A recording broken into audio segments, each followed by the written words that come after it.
Hello friends, how are you? I hope everyone is fine. ये आज मेरा video है। एक बहुत बड़ी डिबेट चल रही है कि साउथ की फ़िल्में क्यों चलती हैं और बॉलीवुड की फ़िल्में क्यों नहीं चल पा रही हैं। ये नेवर एंडिंग सी डिबेट हो गई है। तो इसमें मैं कुछ बातें बताऊंगा जो मेरा ओपिनियन है, और हो सकता है सही भी हो सकता है गलत भी हो, लेकिन कुछ वैलिड बातें करूंगा।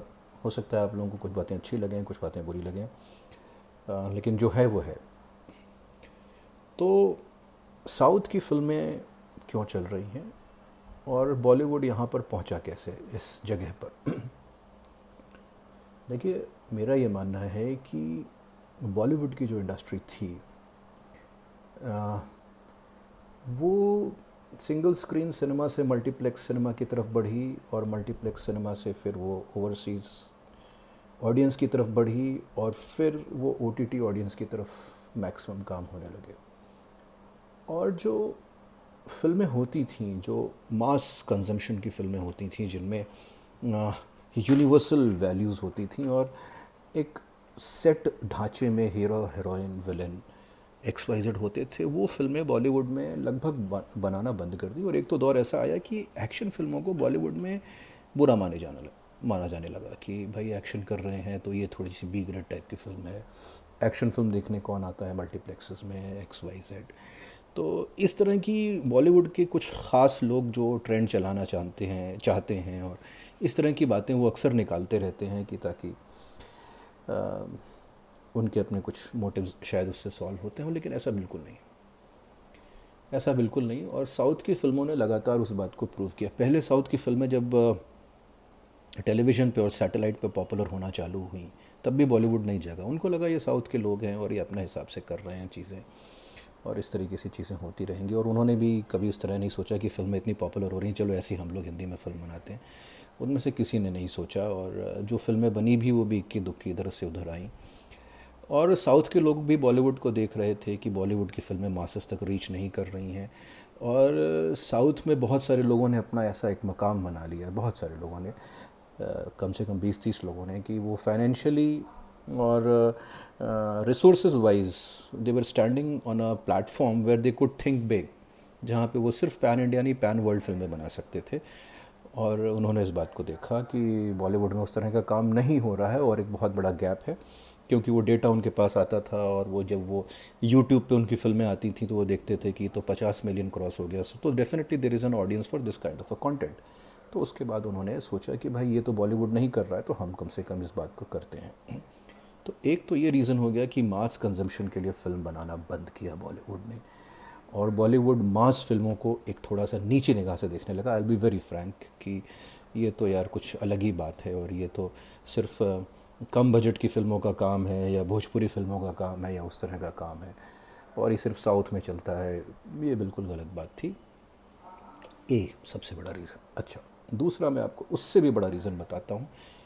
ये बात सुन के बहुत लोगों को बुरा लगेगा, लेकिन बॉलीवुड में एम्बिशन की बहुत बड़ी कमी हो गई है। बॉलीवुड कोई भी बड़ी फिल्म नहीं बनाता है। कॉरपोरेट सिस्टम है और कुछ प्रोड्यूसर्स का सिस्टम है जो बड़ा सोचते ही नहीं है, जो जिनके दिमाग में ये बात आती ही नहीं कि कुछ ऐसा किया जाए जो पूरी दुनिया में चल जाए। कोई ऐसी फिल्म बनाई जाए जो शोले से ऊपर निकल जाए, मुग़ल आज़म से ऊपर निकल जाए, क्रांति से ऊपर निकल जाए। नहीं, जब वो फिल्म अटेम्प्ट भी करते हैं उस तरह की फ़िल्म, तो वो फिल्म का अटेम्प्ट उनका आधा अधूरा होता है। उस फिल्म में बहुत सारी फिल्मों में उन्होंने अटेम्प्ट की, ठग्स ऑफ हिंदुस्तान, और हिस्टोरिकल्स भी बहुत सारी अटेम्प्ट हुई, लेकिन वो आधा अधूरा हाफ हार्टेड अटेम्प्ट्स, जो कि बहुत ही जिसमें डेप्थ की कमी थी, जिसमें प्रोडक्शन वैल्यूज़ की कमी थी, जिसमें अच्छे वीएफएक्स की भी कमी थी, और वो मज़ा नहीं आया। और दर्शकों ने उस तरह की सारी फिल्मों को नकारा जो उन्होंने एक्शन के नाम पर और उस तरह के नाम पे बहुत सारी चीज़ें उन्होंने सर्व की थी। हाल फिलहाल में भी हमने देखी बहुत सारी फिल्में।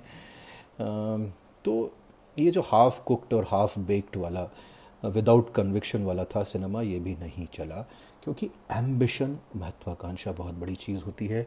वो महत्वाकांक्षा साउथ के कुछ डायरेक्टर्स में है कि हमको दुनिया को जीतना है, हमको दिखाना है कि हम पहुंच सकते हैं, बॉक्स ऑफिस भी मार सकते हैं, ऑस्कर पे भी कर सकते हैं। वो राजमौली सर, वो सुकुमार जी, वो एटली, और वो मुरुगदास और ऐसे बहुत सारे डायरेक्टर्स जिनके अंदर ये सारी भावनाएं हैं कि हम ये काम करना चाहते हैं और हम पूरी इंडिया को जीतना चाहते हैं। संदीप वांगा रेड्डी, वो उन्होंने यहाँ आए और वो उन्होंने जीत के दिखाया। तो ये बॉलीवुड में एक तो ये एम्बिशन की बहुत कमी हो गई। बड़े प्रोड्यूसर्स सब लोग छोटे छोटे प्रॉफिट मार्जिन पे काम करते थे कि अरे चलो इस फिल्म से 20 करोड़ बन जाएगा एक्स्ट्रा, इस फिल्म से 50 करोड़ बन जाएगा। और 100 करोड़ का जो बेंचमार्क 2009 में 10 में क्रॉस हो गया, वो वही बेंचमार्क आज 15 साल बाद 2024 में भी वो चला रहे हैं। और अब तो हालात ये आ गए हैं डियर फ्रेंड्स कि अब 25 करोड़ भी सेलिब्रेट करने लगे हैं कि जिसे 25 करोड़ कलेक्शन हो गया तो कितनी बड़ी बात होगी। This is a very very pathetic, ambitionless और ख़ुद को सेल्फ गोल करने वाली चीज़ है, मतलब patting on your back for your abysmality. और एक और बड़ी बात बोलूँगा, जैसे दुनिया में बात बोलते हैं ना कि हम लोग आज के डेट में एक पोस्ट ट्रुथ वर्ल्ड में जी रहे हैं, तो अब आज की डेट में हम एक पोस्ट सक्सेस वर्ल्ड में भी जी रहे हैं, जहाँ पे ऑर्गेनिक सक्सेस बहुत कम बची है। और ख़ासकर बॉलीवुड में जितनी भी सक्सेस है वो सब मैन्युफैक्चर्ड सक्सेस है, वो कोई बहुत बड़ी रियल सक्सेस नहीं है। इक्के दुक्के इधर उधर छोड़ दीजिए, उसमें भी आपको कहीं ना कहीं किसी ऐसे आदमी का हाथ होगा जो आउटसाइडर है, बॉलीवुड के बाहर से आया है, बॉलीवुड के इकोसिस्टम से बाहर से आया है, जैसे संदीप वांगा रेड्डी ने एनिमल में अपने आप को प्रूव किया। तो ये जो बॉलीवुड का इकोसिस्टम है ये एक closed, it has become like a closed well जो ऊपर से भी बंद है एंड इट हैज़ डीकेड। जो राइटर्स और जो लोग बाहर से आएंगे वो अपने साथ बहुत सारी ऑर्गेनिसिटी लाएंगे, ऑर्गेनिकनेस लाएंगे और नए आइडियाज़ लाएंगे, फ्रेश ब्लड लाएंगे। वो बॉलीवुड में ऑलमोस्ट वो डोर्स क्लोज्ड हैं, वो बहुत ही अपहिल लड़ाई है।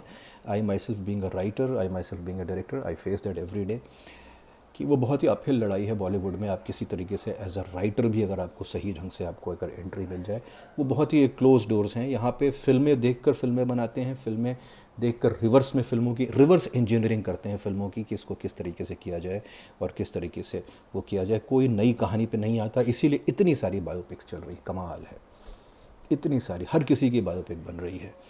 तो ये एक बहुत ही अजीब से उसमें बॉलीवुड ने अपने आप को फंसा लिया है खुद के। और उसके पीछे सबसे बड़ा रीज़न ये है कि जो इनएक्सेसिबिलिटी है बड़े प्रोड्यूसर्स की, बड़े कॉर्पोरेट हाउसेस की। वो कहते हैं कि हम एक्सेसिबल हैं but it is very very difficult. और बॉलीवुड में मैं एक चीज़ और कहूँगा, जो स्टार सिस्टम है वो बहुत ही गलत हो गया है।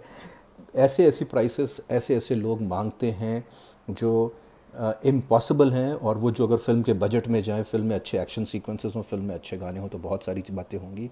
और अभी करण जौहर साहब ने भी एक बड़ी बात कही है कि 35 करोड़ मांगने वाले एक्टर की 3.5 करोड़ की भी ओपनिंग नहीं लगती है। तो मैं तो ये कहूँगा कि जो लोग 8 करोड़ भी मांग रहे हैं उनकी 8 लाख की भी ओपनिंग नहीं लगती है। ये बात भी मैं पूरे उससे कहूँगा। तो ये जो पूरा पेमेंट स्ट्रक्चर है, ये पेमेंट स्ट्रक्चर क्यों है? ये लाइजनिंग की वजह से है, ये कनेक्शंस की वजह से है, ये किस वजह से है ये हमको नहीं पता। और ये भी एक बहुत बड़ा कारण है कि बॉलीवुड में बड़े और अच्छे प्रोजेक्ट्स नहीं बन रहे हैं। जो मैक्सिमम पैसा है वो प्रोडक्शन वैल्यूज़ में और एक्शन सीक्वेंसेस में और मास सीक्वेंसेस में नहीं जाता है, वो स्टार्स के एंटोरेज में जाता है, वो स्टार्स की फ़ीस में जाता है, और अंत में फिल्म बनती है जिसमें कोई बहुत ख़ास प्रोडक्शन वैल्यू होती नहीं है। सारी चीज़ें मैनेज्ड लगती हैं और ठोंकी पीटी टाइप की लगती हैं, इफ़ आई मे से सो इन बॉलीवुड्स लिंगो। तो ये दो चीज़ें जो मैंने आपको पहले बताई, एक तो यहाँ का एक एम्बिशन लेस होना, और दूसरा नए टैलेंट, नए राइटिंग टैलेंट को ऊपर नहीं आने देना, और बॉलीवुड का इकोसिस्टम एक क्लोज्ड डीकेड इकोसिस्टम बनना, और तीसरी जो यहाँ के स्टार सिस्टम और यहाँ का जो पूरा पेमेंट स्ट्रक्चर और जो पूरी फिल्म के फाइनेंसेस हैं वो एकदम ही वो क्रैश हो चुके हैं। There is nothing like that, everyone is looking for the minimum margin. तो ये सारी तो चीज़ें हैं। अच्छा, इन सारी चीज़ों से बड़ी बात एक और भी है कि आज भी हमारा इंडियन ऑडियंस वो अपने हीरो को हीरो की तरह देखना चाहता है। ये बहुत बड़ा पॉइंट है। उसका हीरो एक आदमी होना चाहिए, प्रॉपर मैन, मर्द, जिसकी अपनी खुद की वैल्यूज़ हों, भले ही वो नेगेटिव हो लेकिन उसकी फिर भी कोई वैल्यूज़ होती हैं, उसूल होते हैं। वो इमोशंस के लिए लड़ता है और वो इमोशंस के लिए उसकी माँ, बहन, उसका गोल या उसके बाप या उसका भाई, ऐसा एक इमोशन लेकर चलना बहुत ज़रूरी होता है। ये चीज़ बॉलीवुड एकदम ही भूल गया है। साउथ का हीरो आज भी आदमी है, मर्द है, मरेगा, माँ के लिए मरेगा, बहन के लिए मरेगा, दोस्ती के लिए मरेगा, भाई के लिए मरेगा। और ऐसा आदमी है जिसको हर औरत चाहेगी कि मेरा हस्बैंड ऐसा हो, हर लड़की चाहेगी मेरा भाई ऐसा हो, और हर बाप चाहेगा कि मेरा बेटा ऐसा हो। और उसके अंदर एम्बिशन है। जो साउथ के हीरोज़ का जो कैरेक्टराइजेशन है उसके अंदर हीरोइज्म है, उसके अंदर मैनरिज्म है, उसके पास डायलॉग्स हैं। ये सारी चीज़ें हमारे यहाँ ख़त्म। कभी कभार भूले भटके सलमान खान साहब की फ़िल्मों में दिख जाती है, अब शाहरुख खान साहब की भी एक दो फिल्मों में दिखी है। तो इस चीज़ का और ये चीज़ दिखाने का भी टैलेंट बॉलीवुड के प्रेजेंट किसी डायरेक्टर में नहीं है। तो यहाँ और बॉलीवुड में हीरोज़ का कैसा हो रहा है भी, बॉलीवुड में हीरोज़ को खुद ही नहीं पता है, उससे एक लड़की नहीं पट रही, वो अपनी लड़की पटाने के लिए पूरी दुनिया में लगा हुआ है। तो किसी हीरो की कोई इमेज है नहीं, वो अपनी सेक्सुअलिटी को लेके कंफ्यूज्ड है। और छुटपुट कॉमेडी, इस तरह की कॉमेडी जो थोड़ी मोड़ी खुजली करती हैं और छोटे मोटे मीम्स के काम आती हैं, उस तरह की कॉमेडीज़ यहाँ पे हैं जो बड़ा अच्छी मानी जाती हैं और उन्हीं के ऊपर पूरी पूरी फिल्में बनती हैं। और अगर 70-80 करोड़ का बिजनेस हो गया तो वैसी 4-5 फिल्में बनेंगी। तो कोई हीरोइज्म नहीं है, कोई हीरो का कैरेक्टराइजेशन नहीं है, कोई ऐसी फिल्में नहीं बनती हैं जिससे किसी की कोई इमेज बने। इमेज बनना कितना ज़रूरी है किसी भी हीरो की। एक्सपेरिमेंट अपनी जगह है। बच्चन साहब ने अगर एंग्री यंग मैन की इमेज नहीं बनाई होती तो 50 साल नहीं चलते थे। सलमान खान की पहले लवर बॉय इमेज बनी, फिर भाई की इमेज बनी, तब वो इतने लंबे चले हैं। शाहरुख खान की पहले एक क्यूट बॉय नेक्स्ट डोर की इमेज बनी, फिर एक नेगेटिव हीरो की इमेज बनी, फिर लवर बॉय की, फिर किंग खान की, फिर आजकल वो एक्शन करते हैं। इमेज बनानी कितनी ज़रूरी है। आप एक्सपेरिमेंट करते रहिए, लेकिन अगर आपकी पुख्ता इमेज नहीं बनेगी तो कुछ नहीं होगा। गोविंदा साहब की एक एंटरटेनर की इमेज थी, पहले एक डांसर की इमेज थी, फिर एक एंटरटेनर की इमेज हुई, तो 20 साल उन्होंने अच्छा करियर चलाया, उनके ऊपर फिल्में बनती। आज ऐसा कोई नहीं है। ये कोई बड़ी अच्छी बात नहीं है। ये आपको कहने में अच्छा लगता है कि मैं बड़े एक्सपेरिमेंट करता हूँ, मैं बड़ा, वो आज की इंडस्ट्री ऐसी है कि आप अकाउंटेबल नहीं है फिल्मों के बिज़नेस के। और मैं बहुत ठोक पीट के बात कह रहा हूँ कि लोग अकाउंटेबल नहीं हैं फिल्मों के बिज़नेस के हिसाब से। अगर लोग अकाउंटेबल होते तो इतनी बड़ी बड़ी फ्लॉप देने के बाद इतने सारे हीरोज़ को दोबारा फिल्में कैसे मिलती हैं, कोई मुझे बताए। तो अकाउंटेबिलिटी नहीं है, प्रोजेक्ट्स मिल रहे हैं आपके कनेक्शंस के ऊपर, आपके बिहेवियर के, आपका टैलेंट देखकर, आपकी लाइजनिंग, लेकिन वो बॉक्स ऑफिस की अकाउंटेबिलिटी और वो नंबर्स की अकाउंटेबिलिटी बिल्कुल नहीं है।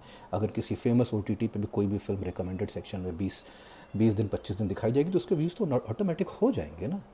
वो आपकी कोई ऑर्गेनिक और वो कोई नेचुरल ग्रोथ और आपकी वो नेचुरल पॉपुलैरिटी दिखाने वाली चीज़ नहीं। तो एक ये भी बात है कि बॉलीवुड में हीरोइज्म का मरना, हीरो के कैरेक्टराइजेशन पे काम करना बंद करना, नो डायलॉग बाजी और नो मैनरिज्म, और एक हीरो जो चाहिए, जो हमारे हिंदुस्तानी कॉन्शियंस में हीरो मतलब क्या, हीरो का मतलब राम है, हीरो का मतलब लक्ष्मण है, कुछ लोगों के लिए हीरो का मतलब रावण भी है, हीरो का मतलब कर्ण है, हीरो का मतलब अर्जुन है, इनसे ऊपर हीरो का मतलब कृष्ण है, इनसे ऊपर कैरेक्टराइजेशन आपके नहीं जा सकती। किसके हीरो होते हैं ये आज की डेट में? कोई हीरो का कोई इस तरह का काम नहीं करते, वो अजीब से हरकतें करते हैं और अजीब सी बातें होती हैं, तो उसमें किसी की कोई इमेज नहीं बनती। उनको लगता है कि हम बहुत ग्रेट एक्टर बन गए, वो सब बेकार की बातें हैं। तो ये भी एक बहुत बड़ा रीज़न है। और सबसे बड़ा एक और, इन सब से, ये सारे मैंने जो रीज़न बताए, और एक और बहुत बड़ा रीज़न इसमें इस बात का भी है कि जो इंडियन वैल्यूज़ हैं और जो इंडियन इमोशंस हैं और जो हमारे ट्रेडिशंस हैं, उनको साउथ ने बहुत जम के पकड़ा हुआ है आज भी। तो विलन के घर में भी सब चीज़ें इंडियन ट्रेडिशंस के हिसाब से हो रही हैं, संस्कृति के हिसाब से हो रही हैं, जो होता है।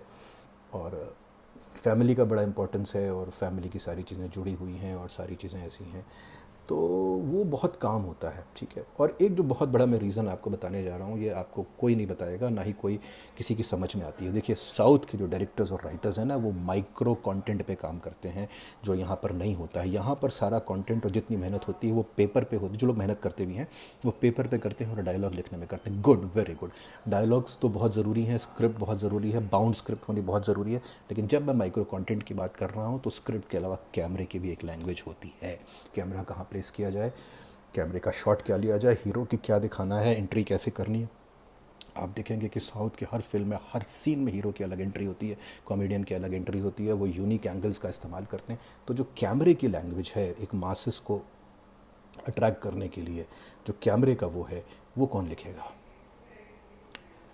आप तो आज भी वही ड्रामा टाइप का फिल्म बनाते हो, और क्या, एक कैमरा रख दिया और 50 का लेंस लगा दिया और खेलो, फिर एक्टर्स खेलो अपने हिसाब से और हम अपने। वो चीज़ तो यहाँ होती नहीं है बॉलीवुड में, नहीं होती है वो चीज़। तो एक जो सिनेमा की लैंग्वेज है, जो माइक्रो कंटेंट पे काम करने की, हीरो जब हीरोइन को देखेगा तो क्या होगा, हीरोइन के छोटे छोटे रिएक्शंस, हीरो के छोटे छोटे रिएक्शंस, उनके मैनरिज्म, कॉमेडियंस का आज भी होना, कॉमेडियंस की छोटी छोटी बातें, ये जो माइक्रो कंटेंट पे साउथ काम करता है, हर एक्शन सीक्वेंस में, हर कॉमेडी सीक्वेंस में, हर लव सीक्वेंस में, वो यहाँ नहीं होता है। यहाँ सेट आए हुए डायलॉग्स होते हैं, उनको आप पढ़िए, अपने ढंग से बोलिए, और थोड़ी सी चीप टाइप की बातें होती हैं और सेक्सुअल टाइप की बातें, वो इन्वेंडोज़ ज़्यादा होते हैं, सेक्सुअल इन्वेंडोज़, और उसी में उनको लगता है कि हम बहुत बड़ी बात कर गए, और उसमें भी कोई बड़ी बात हो नहीं पाती है, फ्रैंकली स्पीकिंग। तो ये सारे कुछ रीज़न्स हैं। हो सकता है कि वीडियो में आप लोगों को लगे कि मैं कुछ ज़्यादा बोल गया या फिर मैं किसी गुस्से से बोला, no, it is the truth. और ये मेरे ख्याल से आप लोग ये वीडियो देखिए और अपने कमेंट्स में बताइए कि आप लोगों को कैसा लगा। Thank you.